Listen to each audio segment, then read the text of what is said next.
Bom dia a todos. Ok, queridos, hoje nós vamos iniciar o estudo do capítulo 5. E, pela graça de Deus, nós teremos dois momentos. E eu espero, pela graça de Jesus, que a gente consiga entender detalhe por detalhe. Eu vou pedir mais uma vez que quem tiver com lápis ou caneta, pega aí para anotar algumas coisas na Bíblia, grifar algumas palavras que nós vamos usar bastante, tá bom? Então vamos fazer uma oração para a gente poder iniciar. Eu vou me colocar de joelho, mas se você quiser pode permanecer sentados, tá bom? Oremos então para a palavra do Senhor. Oremos.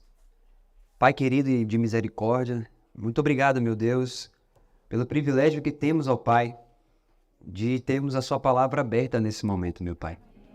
Pedimos, ó Pai, que o Espírito Santo que inspirou os profetas a falarem, o mesmo Espírito abra o nosso entendimento para as Escrituras, meu Pai.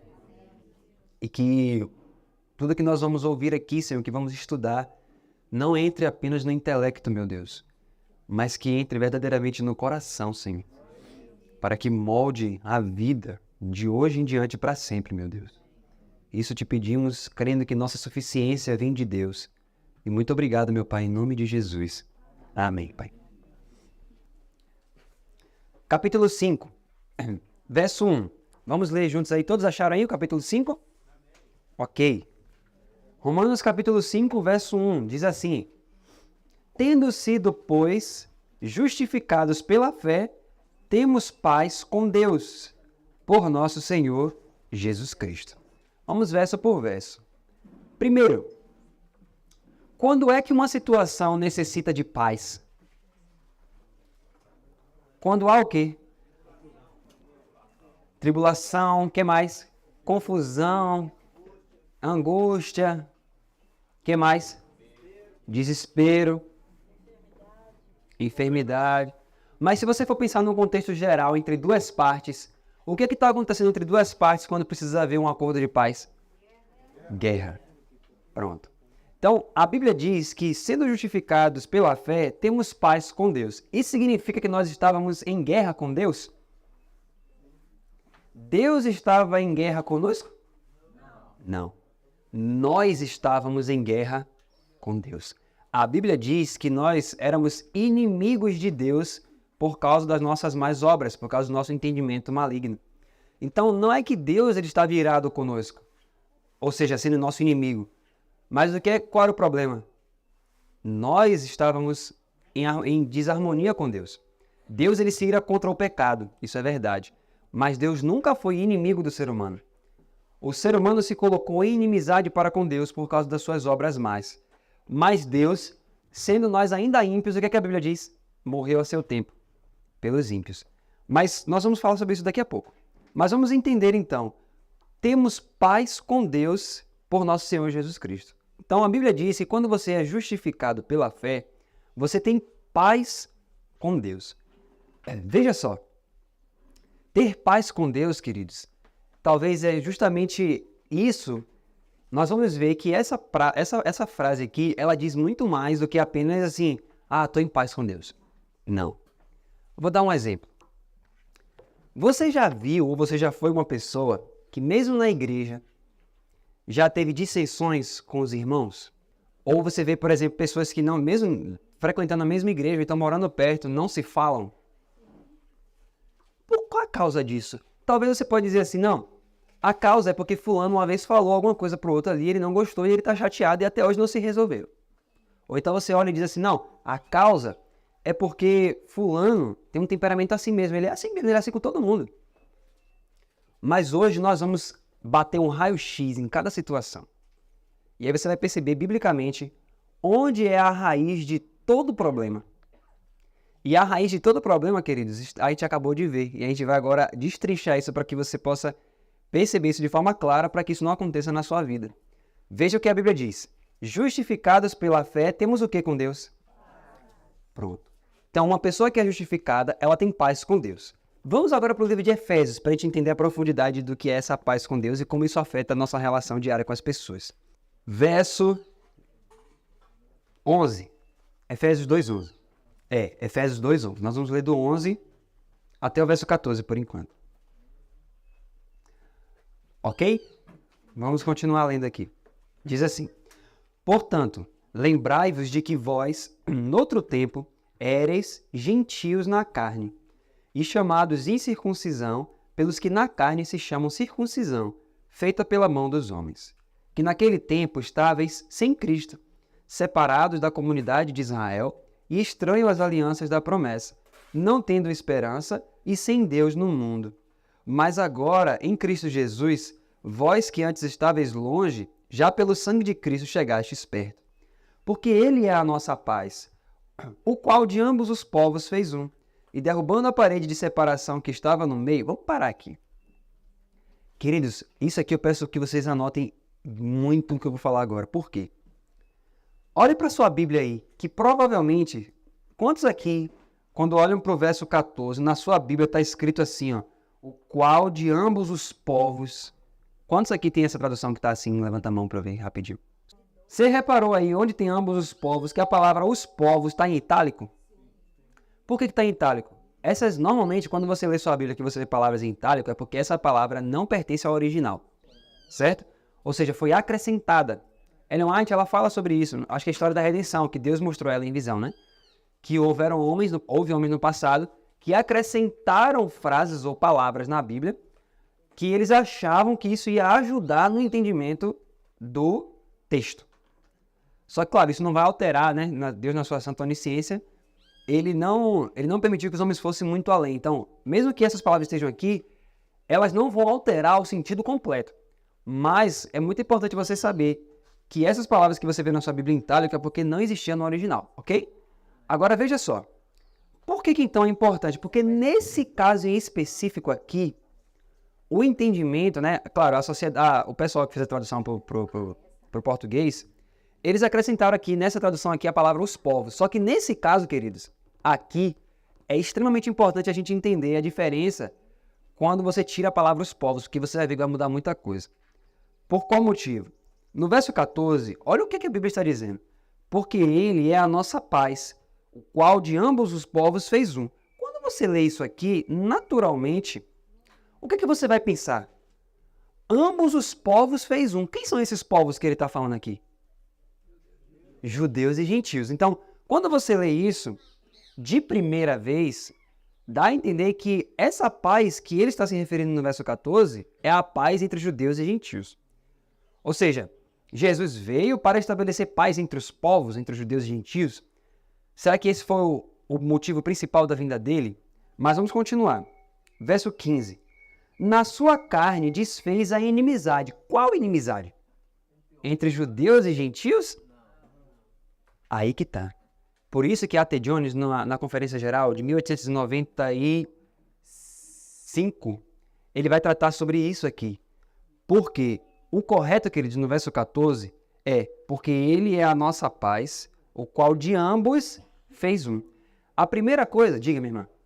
A tradução do meu esposo tá dentro. Ambos, né? Maravilha. Perfeito. O qual de ambos fez um. Por quê? Porque no verso 14, primeiro ele vai tratar do que Cristo fez na vertical. E nos outros versos ele vai tratar o que Cristo fez na horizontal. Então o verso 14, quando a Bíblia fala o qual de ambos fez um, quem são esses ambos que Deus fez um? Deus e o homem. Ok? Então, queridos, isso aqui é de extrema importância. Eu peço que até que vocês anotem, se vocês estiverem anotando. Você faz um risco embaixo da palavra ambos e escreve do lado assim, ó, Deus e o homem. Vocês vão ver a importância disso aqui. Porque ele é a nossa paz, o qual de ambos, de Deus e o homem, fez um. E derrubando a parede de separação que estava no meio, na sua carne desfez a inimizade. O que significa isso? O que significa isso? Que ele derrubou a parede de separação que estava no meio e na sua carne desfez a inimizade. Vamos entender isso em Romanos capítulo 8. Segura aí em Efésios, vamos voltar para Romanos 8. Isso aqui é muito importante para esse início do capítulo 5. Romanos 8, verso 3. Romanos capítulo 8, versículo 3.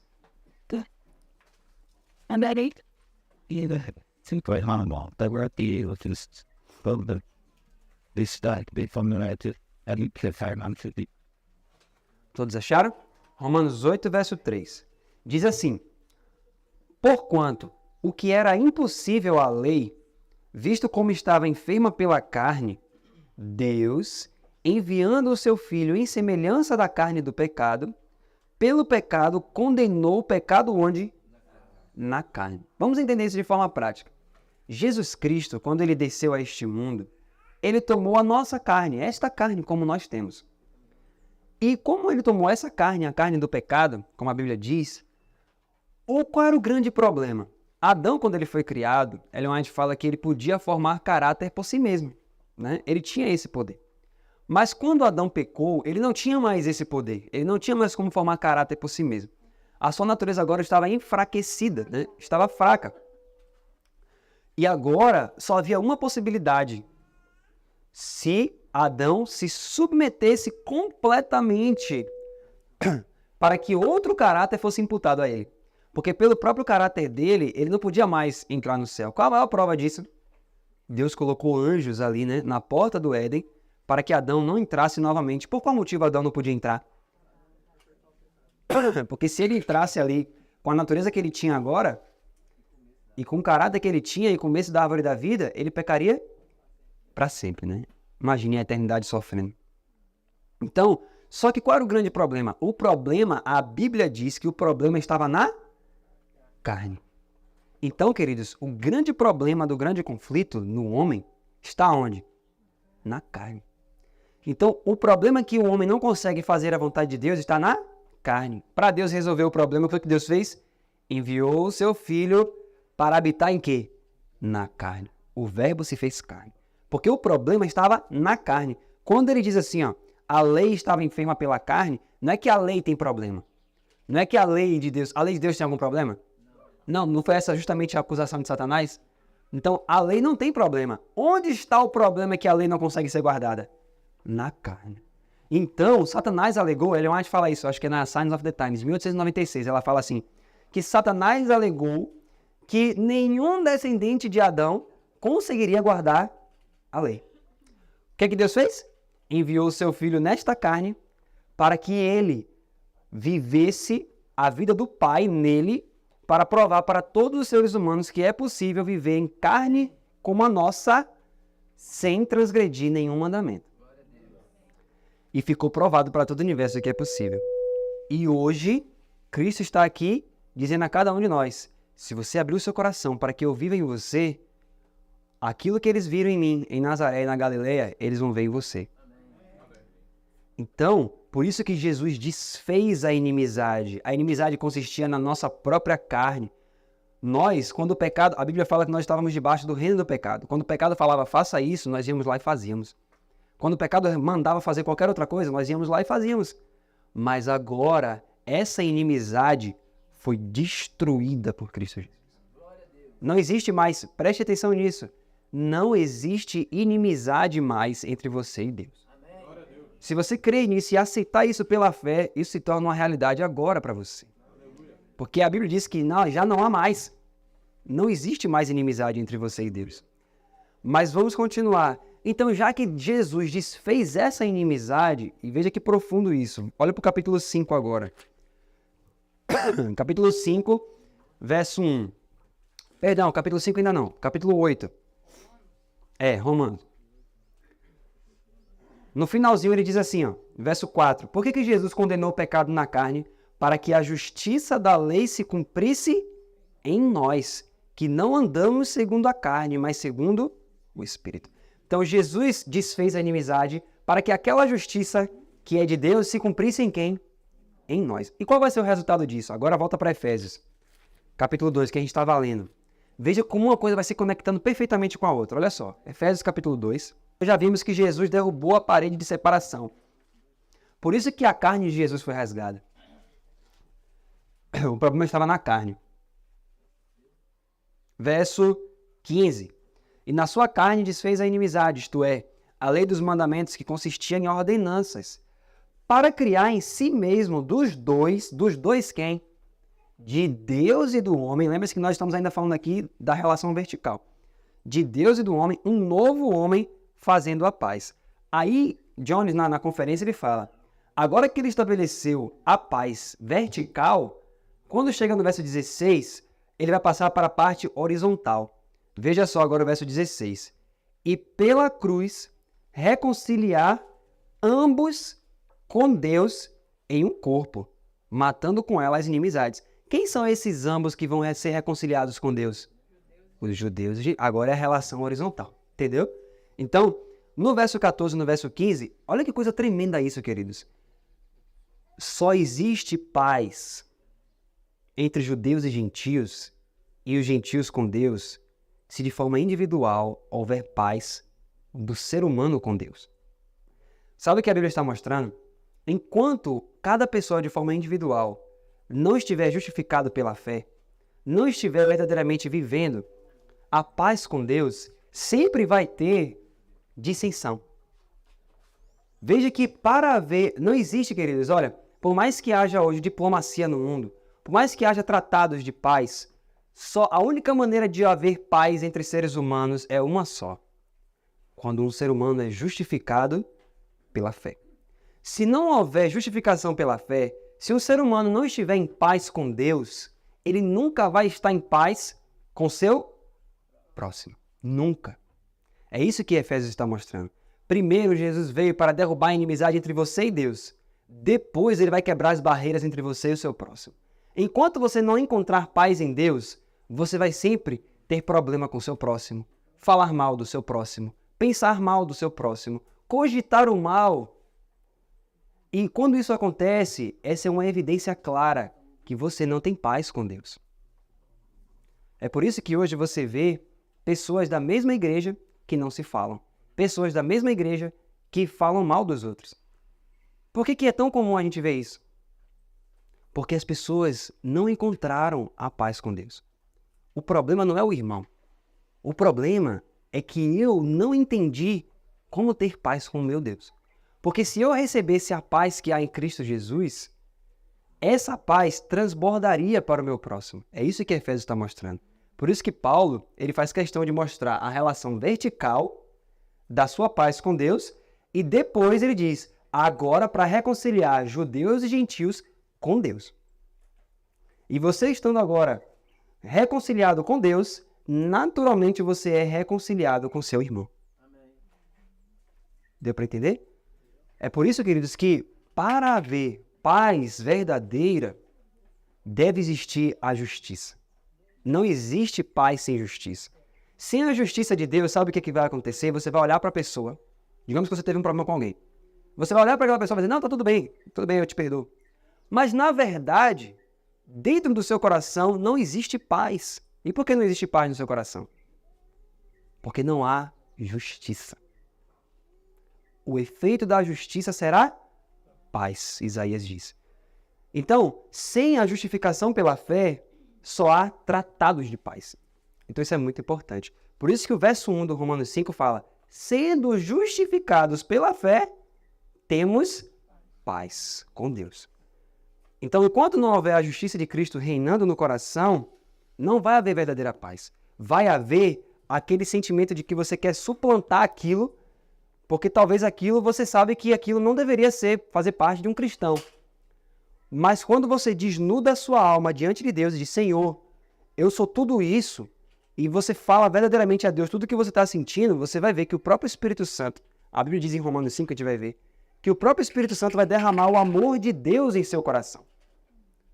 Percebe? Então, para que haja verdadeira paz, por isso que não adianta, as nações, olha que coisa interessante, quantas nações que nós vemos no mundo já fizeram tratados de paz? Mas, mesmo com esses tratados de paz, elas deixam de fazer guerra? Não.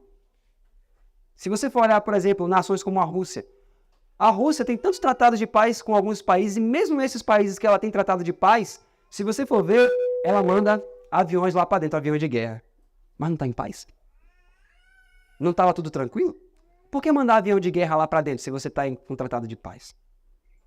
Por quê? Porque não existe paz no ser humano se não houver justiça. Então isso é muito importante. Então, no capítulo 5, verso 1, ele diz: sendo justificados pela fé, temos paz com Deus. Agora vamos continuar aqui. Capítulo 5, verso 1. Agora vem o verso 2. Pelo qual também temos entrada pela fé a esta graça, na qual estamos firmes e nos gloriamos na esperança da glória de Deus. O que significa isso? Vamos entender isso aqui. Primeiro, ele disse que nós temos paz com Deus por nosso Senhor Jesus Cristo. E no verso 2, ele diz assim, ó, pelo qual, ou seja, através de Jesus, temos também entrada pela fé a esta graça, na qual estamos firmes e nos gloriamos na esperança da glória de Deus. Por que se gloriar na esperança da glória? O que é glória, queridos? No livro Maior Discurso de Cristo, o Espírito de Profecia fala o que é glória. Ela diz assim, ó, a glória de Deus é o seu caráter. Então, quando a Bíblia fala que por meio de Jesus nós nos gloriamos na esperança da glória de Deus, significa que por meio de Jesus, quando você é justificado pela fé em Cristo, você entende e se alegra, por isso que nos gloriamos. Você se alegra no fato de que, apesar de você ter perdido o caráter de Deus por causa de Adão, em Cristo Jesus a glória de Deus retorna para você. Você entendeu isso? Por isso que ele diz, nos gloriamos, nos alegramos, porque antes eu guardava um monte de coisa no meu coração, agora não mais.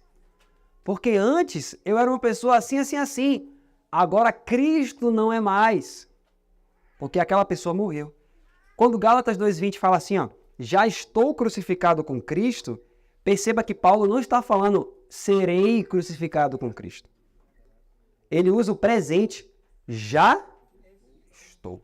Isso é uma pessoa que tem consciência de que Jesus verdadeiramente morreu e isso é verdade. Ele não está esperando um dia ouvir uma pregação, dizer, pá, aquela pregação me fez morrer em Cristo. Não, isso pode acontecer em uma pregação também, mas você pode ter esse privilégio hoje. Nós precisamos aceitar que isso é verdade. Então, quando ele fala, nos gloriamos na esperança da glória de Deus, é porque Deus está dizendo, olha, agora que você foi justificado, aquele caráter que Adão perdeu no Éden está restaurado para você. Você não vai precisar chegar à nova terra. Por isso que ela diz, se quereis ser santos no céu, precisais ser santos na terra. Olha o que ela está dizendo. A santidade que você vai ter eternamente, você tem que ter aqui. Sem você entender a justiça de Cristo, você fica nervoso, com medo. Por quê?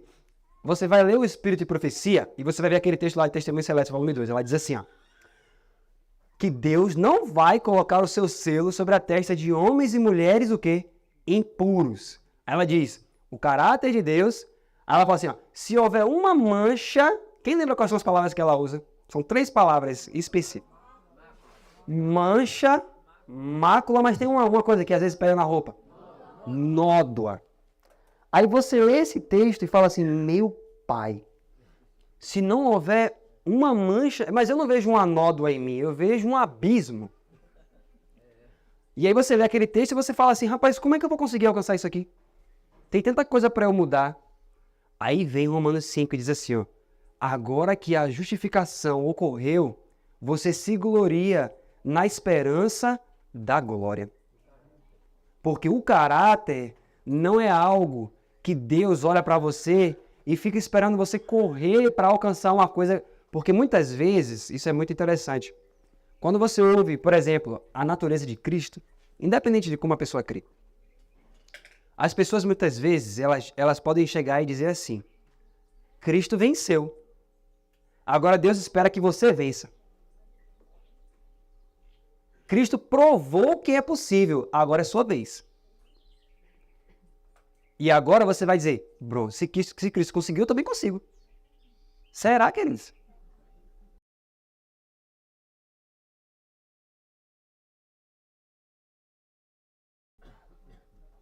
Não, queridos.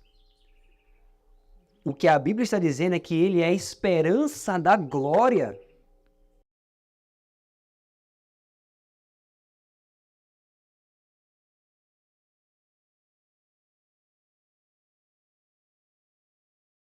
Ele é a esperança da glória. Então, por isso que ele fala, aconselho-te que de mim compres ouro refinado pelo fogo. Ele está dizendo assim, ó, o ouro já está pronto, o caráter já está pronto, a vida de perfeição que você precisa já está pronta.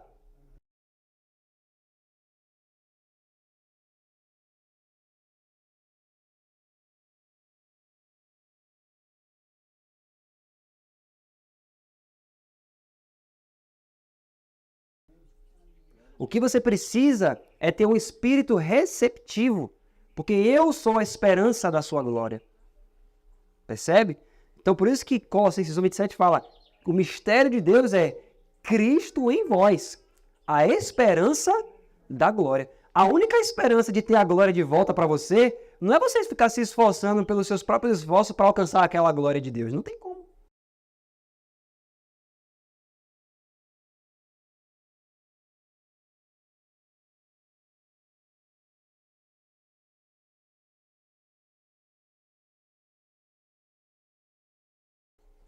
Cristo é essa esperança.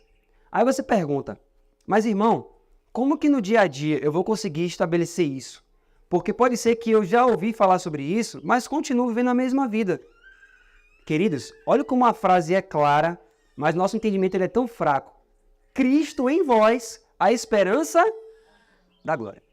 Qual é a única maneira de ter a glória de Deus de volta? Cristo. Se é Cristo a única maneira, significa que você precisa de quê? De Cristo.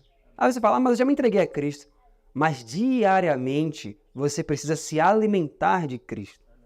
Diariamente você precisa se entregar a Cristo. Isso significa comunhão, consagração. Queridos, ainda que você ouça 20 milhares de pregações, se no seu dia a dia não há um verdadeiro entranhar-se em Cristo, não vai adiantar de nada. Se você entender toda a teoria da mensagem, mas isso não fizer sentido na sua prática diária, não vai adiantar de nada.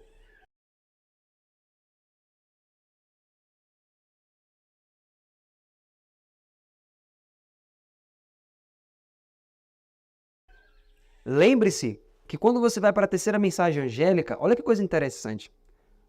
Para que nós estamos falando do verso 2 da esperança da glória. Mas esse mesmo que é a esperança da glória, olha o que a Bíblia fala sobre ele em Apocalipse 14. Olha a figura que ele traz, olha a imagem que ele traz do Cordeiro. Apocalipse 14, verso 9, diz assim, ó, e seguiu-os o terceiro anjo, dizendo com grande voz, se alguém adorar a besta e a sua imagem, e receber o sinal na sua testa ou na sua mão, também este beberá do vinho da ira de Deus, que se deitou não misturado no cálice da sua ira, e será atormentado com fogo e enxofre diante dos santos anjos e diante do Cordeiro. Pare para pensar. O lago de fogo, queridos, não vai ser simplesmente um local que, por exemplo, Deus vai a gente sabe, né, que vai descer fogo do céu, vai consumir os ímpios. Mas você já parou para pensar que a Bíblia está dizendo que as pessoas que estarão no lago de fogo, elas irão queimar diante de quem? Diante dos santos anjos e diante de quem? Do próprio Cordeiro. E você acha que essas pessoas que vão estar queimando, elas vão olhar para o Cordeiro e dizer assim, não, me tira daqui, por favor, não é justo. Elas vão falar isso? Muito pelo contrário. Antes do fogo descer, qual é a última frase que elas dizem de acordo com o grande conflito? O que é que elas vão fazer? Jesus vai aparecer para elas e quando elas olharem aquele semblante, o que vai acontecer com elas? Elas vão olhar e dizer assim, realmente, o Senhor fez tudo. O Senhor me deu tudo. Não tinha por que eu me perder. Mas é justo, Senhor, é justo. E quando eles reconhecem, e o próprio Satanás vai reconhecer, desce fogo do céu. Na presença do próprio Cordeiro. E você acha que Cristo naquele momento vai olhar e dizer assim, não deveria acontecer isso? Não. Qual foi a frase de Cristo? Apartai-vos de mim, malditos. Eles rejeitaram o convite da misericórdia. E veja, nós vamos ler palavras fortes aqui, mas isso aqui é uma realidade. Vamos ler Provérbios 1. Olha o que o próprio Deus vai dizer já diz para essas pessoas. Provérbios capítulo 1. Por isso que Romanos 5,2 ele fala que ele é a nossa esperança da glória, porque sem ele, olha só qual vai ser o nosso destino. Veja só, para aqueles que rejeitam o conselho. Lembre-se que para Laodiceia ele fala, aconselho-te. Entretanto, Provérbios 1,24. Porque eu clamei e recusastes, e estendi a minha mão, e não houve quem desse atenção, antes rejeitastes todo o meu conselho, e não quisestes a minha repreensão, também de minha parte, Deus está dizendo que vai fazer o quê? Me rirei na vossa perdição e zombarei em vindo o vosso temor. Vindo o vosso temor como a assolação e vindo a vossa perdição como uma tormenta, sobrevirá a vós aperto e angústia. Então clamarão a mim, mas eu não responderei. De madrugada me buscarão, porém não me acharão, porquanto odiaram o conhecimento e não preferiram o temor do Senhor. Não aceitaram o meu conselho e desprezaram toda a minha repreensão. Portanto, comerão do fruto do seu caminho e fartar-se-ão dos seus próprios conselhos, porque o erro dos simples os matará e o desvario dos insensatos os destruirá. Mas o que me der ouvidos habitará em segurança e estará livre do temor do mal. Então a Bíblia está dizendo que a única esperança que nós temos da glória de Deus é Cristo. Mas Cristo, em Provérbios 8, a Bíblia apresenta Cristo clamando todos os dias, saindo pelas ruas. Até quando, ó nécios? Até quando vocês vão amar a necessidade? O que significa isso, queridos? Vamos trazer para a prática, porque a gente lê muitas coisas na Bíblia e a gente não consegue trazer para o nosso dia. Vamos trazer isso para o dia a dia. O que é ser nécio? Uma pessoa tola. Mas na parábola das virgens, elas eram tolas por quê? O que faltava para elas? Faltava o azeite. Faltava a porção dobrada. Faltava... Ellen White fala até que elas buscavam as escrituras. Elas não eram hipócritas. Ellen White fala isso. Elas não eram hipócritas. Eram pessoas que buscavam. Mas não tinham o quê? Exatamente. Não tinha aquele entendimento das escrituras de forma que a Bíblia entrasse nelas para que aquilo fosse uma realidade viva nelas. E quando a Bíblia fala de rejeitar o conselho, de você não ouvir a voz do Senhor, sabe o que isso significa? Anote aí, ó, Testemunhos para Ministros, por favor. Testemunhos para Ministros, capítulo 66 e 67. Você vai ler esse capítulo, e ali você vai ver que esse capítulo é uma fala de Satanás. Ellen White registrou, né, a fala dele. E tem um momento que ele diz assim, ó, capítulo 66 e 67. Você vai ver, queridos, que Satanás chama Roma de braço direito da nossa força. Ele diz o seguinte, quando nós usarmos o braço direito da nossa força, ele diz assim, ó, pelo temor de que lhes falte alimento e vestuário, ele está falando sobre o povo de Deus nos últimos dias. Ele diz assim, ó, pelo medo de que lhes falte alimento e vestuário, muitos que estão do lado de lá passarão para as nossas fileiras. Aí ele diz, vão e façam com que eles se encham de terras, de preocupações, de tudo. Por que Satanás fez isso? Porque justamente Satanás ele sabe que não tem como você pode repetir milhões de vezes Cristo em vós, esperança da glória, Cristo em vós, Cristo em vós, Cristo em vós. Mas o que é Cristo em vós? É Cristo, a palavra de Cristo habitando em você, de forma que quando os anjos olharem para você, eles vão ver o texto bíblico na prática. Mas como é que você vai viver o texto bíblico se aquele texto bíblico não está entranhado em você? A palavra de Cristo, queridos, ela traz o próprio Cristo para o seu coração.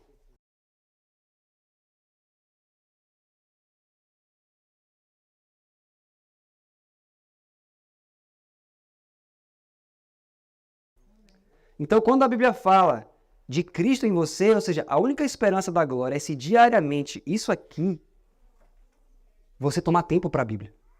Você tomar tempo para a oração.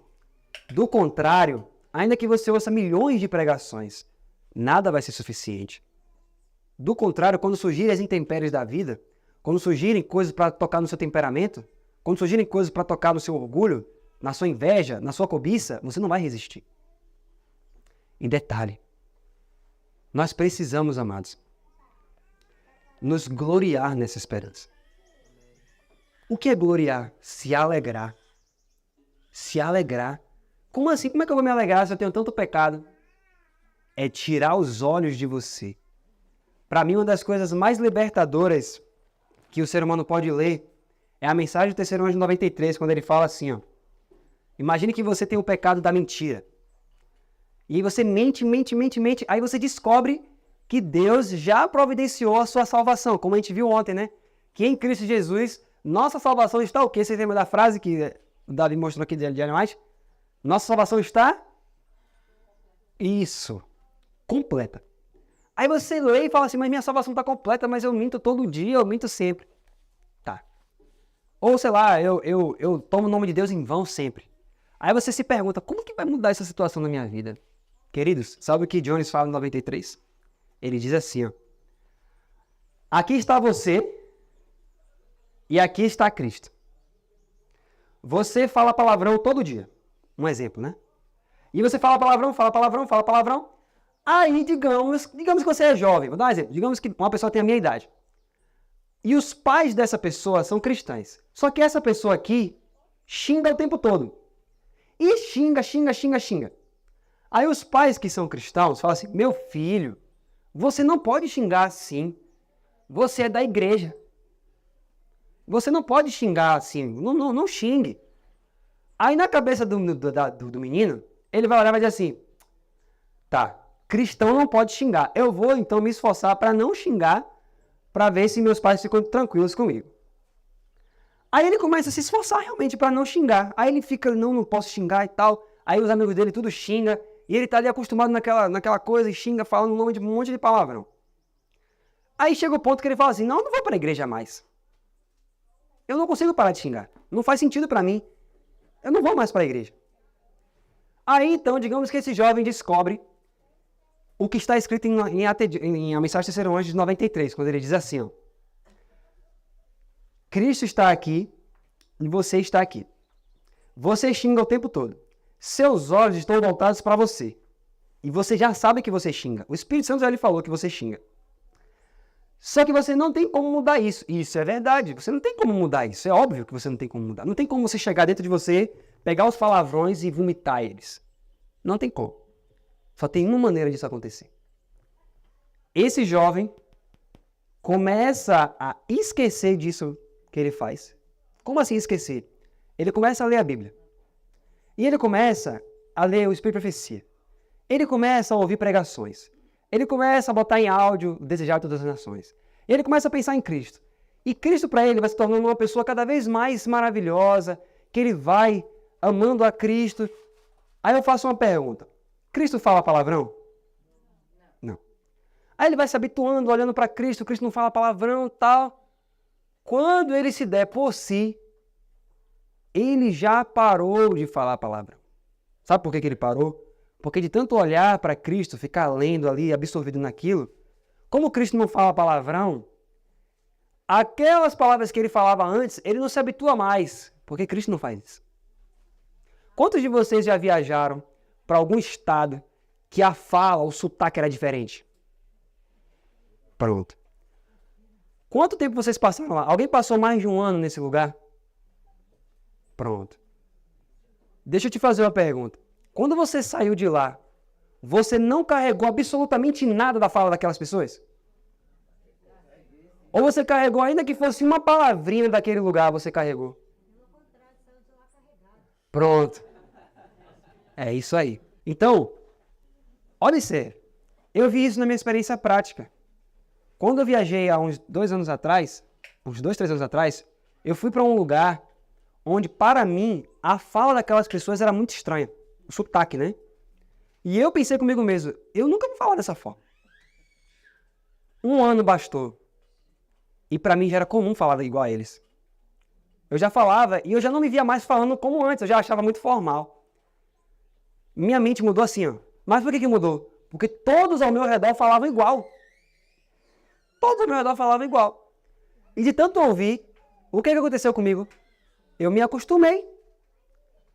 Precisou alguém chegar para mim fazer um sermão de 5 horas dizendo, olha, você não pode ficar achando que a gente aqui que fala dessa forma é ruim, porque a gente já fala isso o tempo todo, agora você tem que se habituar. Porque você... Precisou alguém falar isso para mim?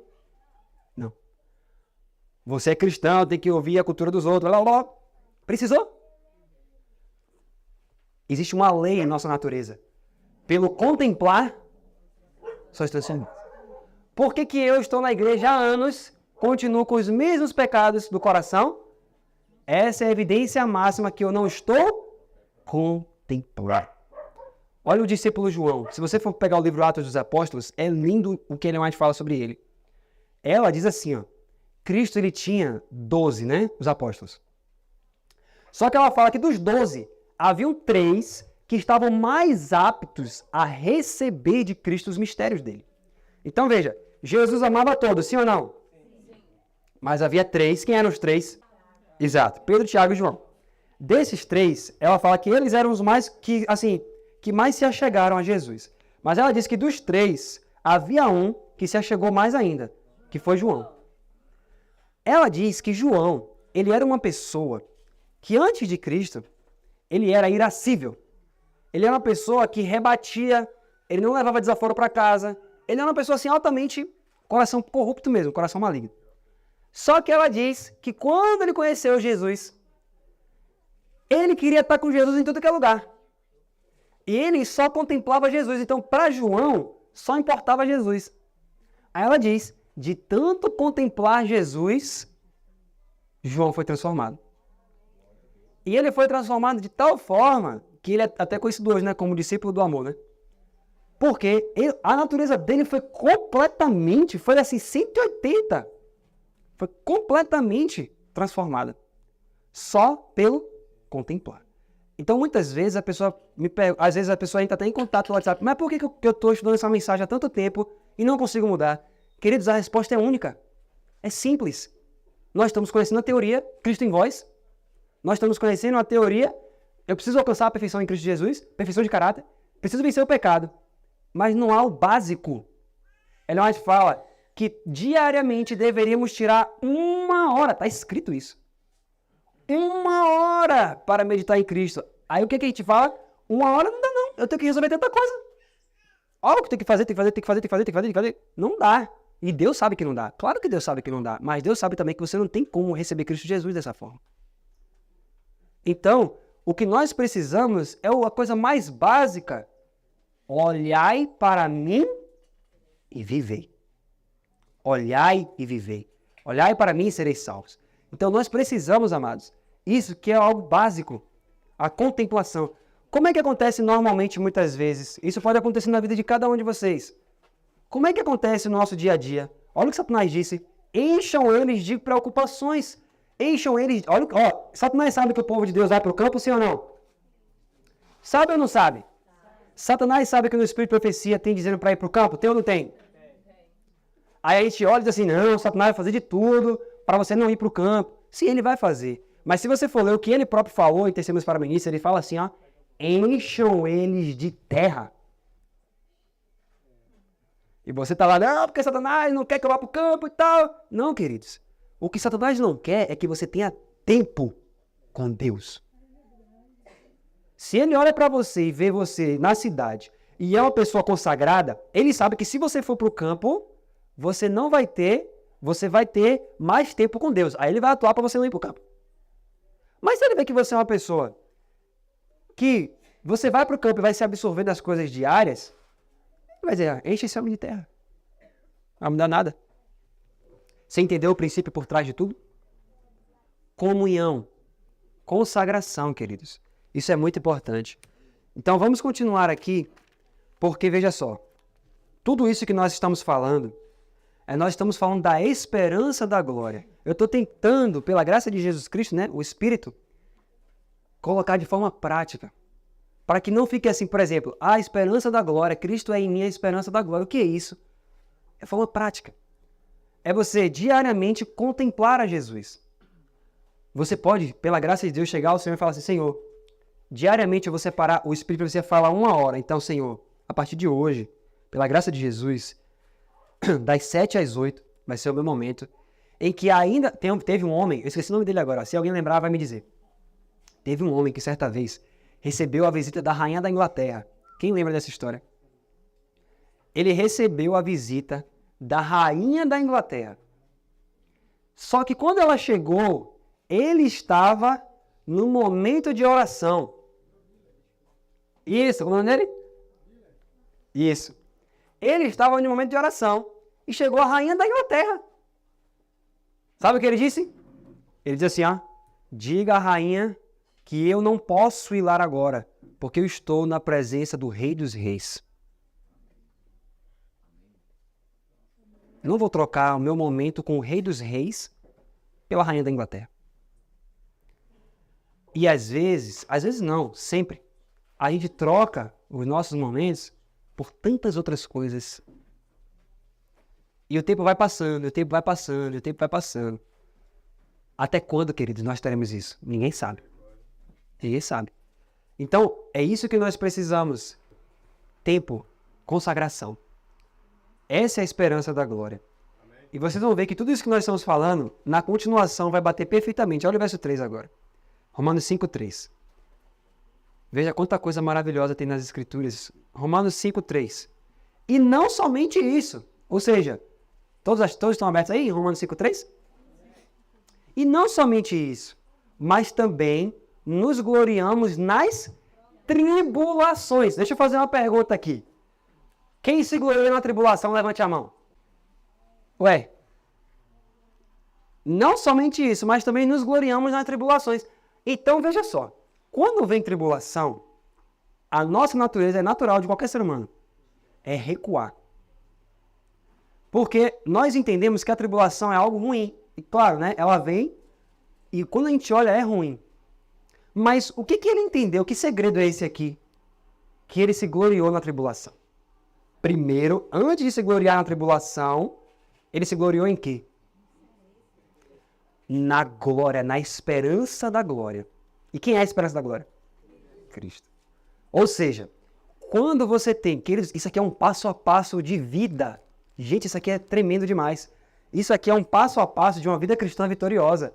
Por quê? Primeiro ele falou, você agora está se gloriando em Cristo. Você está em paz com Deus. Se você está em paz com Deus, tudo que acontece externamente a você, ainda que seja contrário a você, o que vai acontecer com você?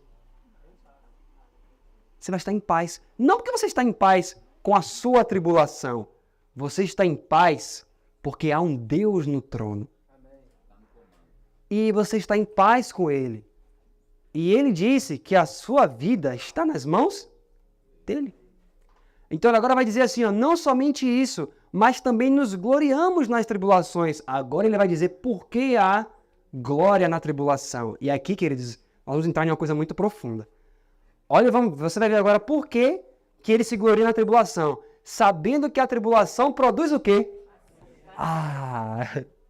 Isso aqui é tremendo demais. Olha só. A tribulação produz paciência. Então, quando você olha para Apocalipse 14, quando fala de 144 mil, o Senhor ele fala assim, aqui está a paciência dos santos. Ou perseverança dos santos.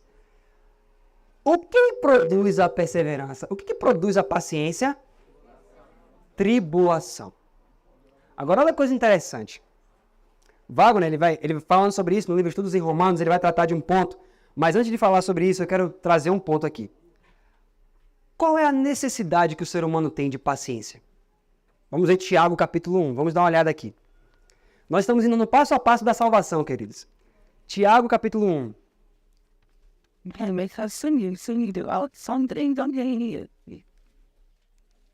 Tiago capítulo 1. Olha que coisa tremenda isso, ó. Tiago 1, verso 1 ao 4. Tiago 1, verso 1 ao 4. O que é que diz aí? Tiago, servo de Deus e do Senhor Jesus Cristo. Diga, meu irmão. Tiago 1, do verso 1 ao 4. Isso. Na dispersão. Saudações. Meus irmãos, Considerem por motivo de grande gozo o fato de passardes por diversas provações, sabendo que a prova da vossa fé produz a paciência. E a paciência deve ter o quê? A ação completa, a fim de que o quê? Pronto. Preste bem atenção nisso. Olha só. Considerem por motivo de grande gozo o fato de passardes por diversas provações, sabendo que a prova da vossa fé produz paciência. E a paciência deve ter a sua ação completa, a fim de que sejais perfeitos e íntegros. Então, olha o que a Bíblia está dizendo. A paciência deve ter a sua ação completa.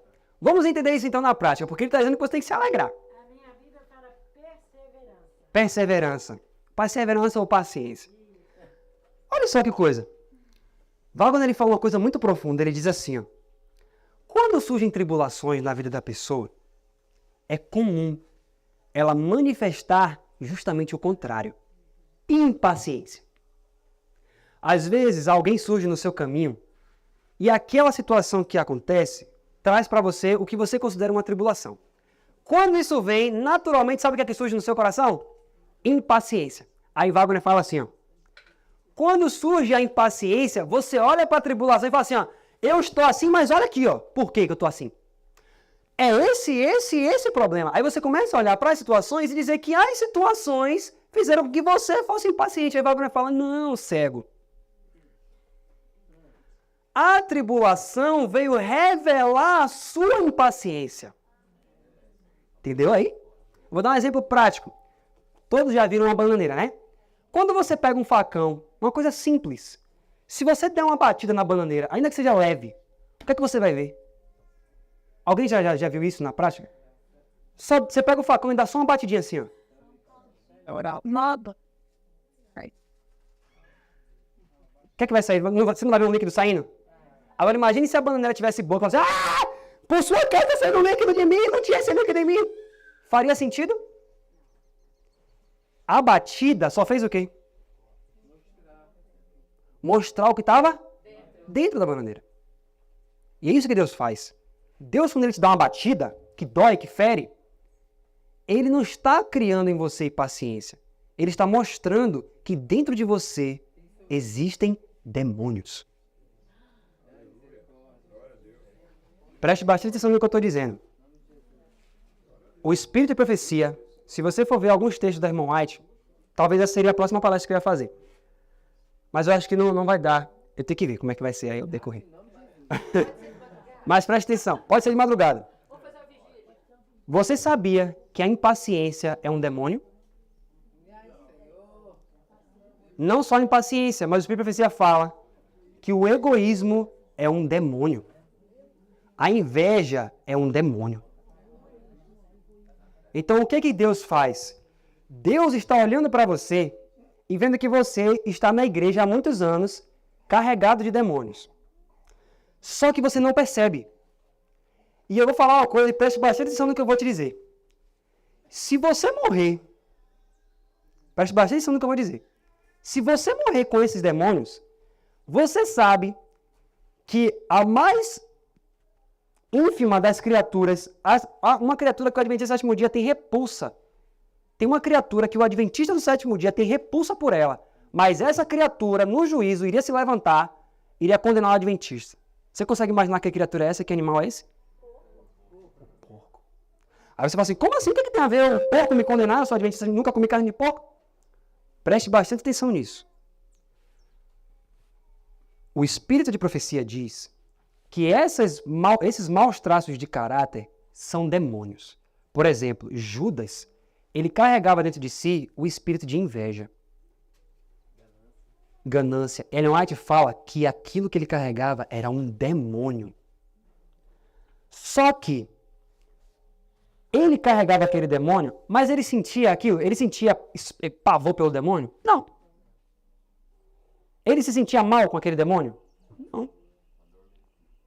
Estava vivendo a vida dele normal, seguindo com Cristo, andando com Cristo, pregando o evangelho. Judas pregava ou não pregava o evangelho? Pregava, mas estava com demônio. Aí o que aconteceu? Olhe para o Gênesis agora. Quando você olha para o Gênesis, parece que Deus... A gente sabe que Deus é sábio, mas quando você vai ler assim, você fica sem entender por que Deus deu um juízo à serpente. O que a serpente tinha a ver? Mas por que Deus deu um juízo para a serpente e ele não deu só para Adão e Eva? Por que ele disse para a serpente... Quem sabe como era a serpente no Éden? Ellen White fala como era. E como eram as asas da serpente? Qual era a cor das asas? O que acontecia quando ela batia as asas? Reluzia o quê? Arco-íris. Era a coisa mais linda, era um espetáculo. Só que quando Satanás entrou na serpente, quando Deus deu o juízo, ele tirou as asas da serpente. Tirou ou não tirou? E qual foi o juízo da serpente? Vai? Mas, pô, a serpente é um animal, gente. Só foi usado, o que tem a ver? Queridos, o Espírito de Profecia fala que os animais foram dotados com certo nível de inteligência, sim ou não? Sim. Agora imagine no juízo. Deus deu o juízo à serpente. Quando em Gadara, Jesus expulsou os demônios, para onde os demônios pediram para ele ir? Para os porcos. Ellen White fala que quando os demônios pediram para eles irem para os porcos, é porque Satanás sabia, está escrito no Desejado isso, ele sabia que se eles fossem para os porcos, a pregação do evangelho naquela região seria barrada. Por quê? Porque ele sabia que os porcos ali naquele lugar era motivo de dinheiro. Então, tem vezes que Satanás, eu fiquei tão maravilhado quando eu li esse capítulo, tem vezes que Satanás ele projeta alguma coisa contra nós e diz, agora já era. Mas o poder dos demônios está subjugado ao poder de Cristo. Veja, Satanás, no plano infernal dele, ele pensou, se eu for para os porcos, já era para Jesus.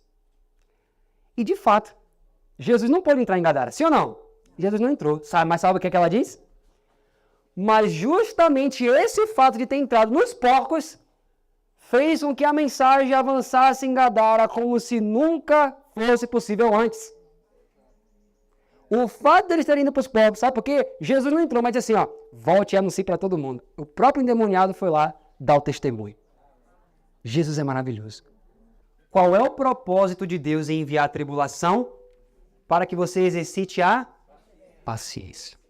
Então, a tribulação, ela revela a sua impaciência. Então, deve haver o quê? Uma conversão. A tribulação, ela é enviada para te trazer paciência.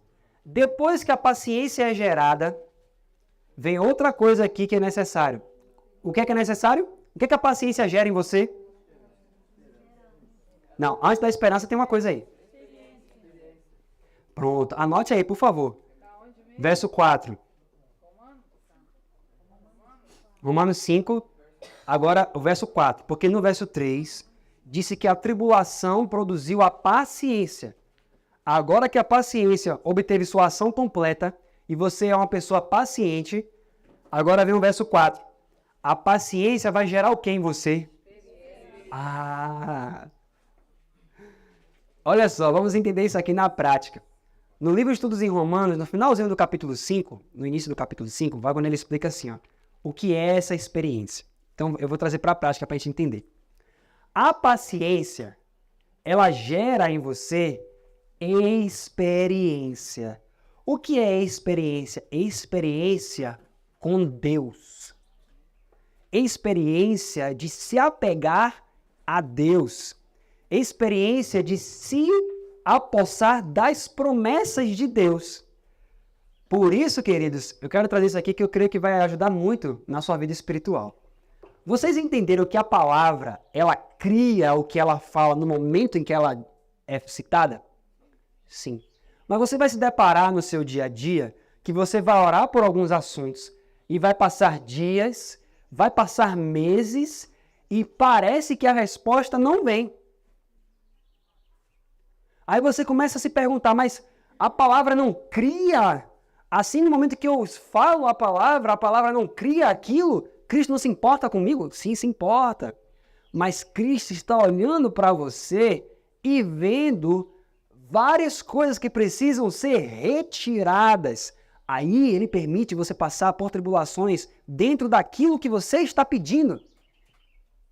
E aí você vai ter que exercitar a paciência dentro daquilo, e aí essa paciência vai gerar em você uma experiência com Deus. É isso que ele está dizendo aqui. Então é por isso que você está orando. Ah, mas eu estou orando pelo meu familiar há tanto tempo. Ah, Senhor, eu estou orando pela conversão daquela pessoa. Mas, Senhor, que coisa terrível. Essa pessoa não se entrega ao Senhor. E aí quando Deus aí vai e manda a mesma pessoa para você, para sua casa, e aí acontece uma situação que você começa a ficar com raiva da pessoa.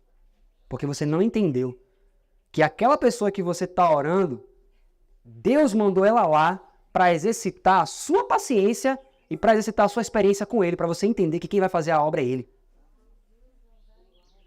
Tá entendendo a situação? Então, é isso, esse é o passo a passo espiritual, queridos. É isso que abre os nossos olhos. Você já reparou que a pessoa por quem você mais ora, muitas vezes é a pessoa que mais te traz tribulação? Tá entendendo agora a situação espiritual? Então, mas por que Deus faz isso? Para que, através disso, você tenha experiência com Ele. Ok? Então, isso é muito importante. Então, veja que a paciência deve ter a ação completa. E depois, a paciência gera a experiência com Deus. E agora que você tem experiência com Deus, qual é a próxima coisa que é gerada em você? Esperança. Eu quero falar sobre esperança aqui, queridos. Olha só. Eu vou dar um exemplo aqui agora no Mar Vermelho. Olha que coisa tremenda. Nós poderíamos agora passar horas só falando sobre isso. Mas veja só. Wagner, no Vivendo pela Fé, fala uma coisa que eu nunca me esqueci. E eu quero falar essa frase para que você guarde isso para sempre. Olha só. Ele diz o seguinte. Digamos que você está orando por algo, você está vivendo alguma coisa que você sabe que é a vontade de Deus. Então você está orando por alguém que você quer que aquela pessoa se converta. Mas você já entendeu agora por que muitas coisas estão acontecendo. Aí você chega em um ponto que você fala assim, não tem mais saída, mas agora você tem experiência com Deus. E agora que você tem experiência com Deus, você agora tem esperança. Por que você tem esperança? Porque você sabe que o Deus de Israel continua sendo o mesmo Deus. Aí Wagner fala uma coisa, e agora eu quero abrir uma história bíblica que eu não posso deixar de falar sobre isso. Deixa eu só ver quanto tempo eu tenho, porque eu quero falar muito sobre isso. Eu vou até que horas aqui, John? Nem sei. Vou até meio-dia, gente. Louvado seja Deus. Olha só. Para não, continua. Vamos lá que a gente está no plano espiritual aqui. A gente está vendo as palavras de Deus de uma forma... Olha só. Ele diz o seguinte, ó. Imagine que você está diante do Mar Vermelho. Deus disse, ó, eu vou caminhar vocês por aqui. Aí você passa no Mar Vermelho. Tem como passar o Mar Vermelho? Não. Aí você olha para o mar e fala assim, eita, fechou foi tudo. Não tem mais como passar esse mar. E agora? Aí Moisés, rapaz, agora eu vou orar, vou clamar ao Senhor, porque Deus trouxe a gente até aqui, como é que a gente não vai passar? Aí Moisés vai orar. Aí Deus fala assim para Moisés, Moisés, precisa que eu fale mais? Diga ao povo que... Aí Wagner fala uma coisa, queridos, que eu agora uso isso para sempre na minha vida.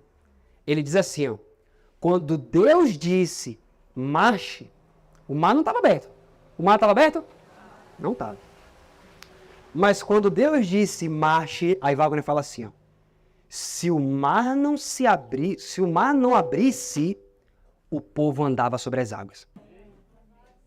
Você entendeu isso? Eu vou repetir, porque essa frase, queridos, é a frase da minha vida. Se o mar não abrir, eu vou andar sobre as águas. Então, entenda isso. Tudo isso são experiências com Deus.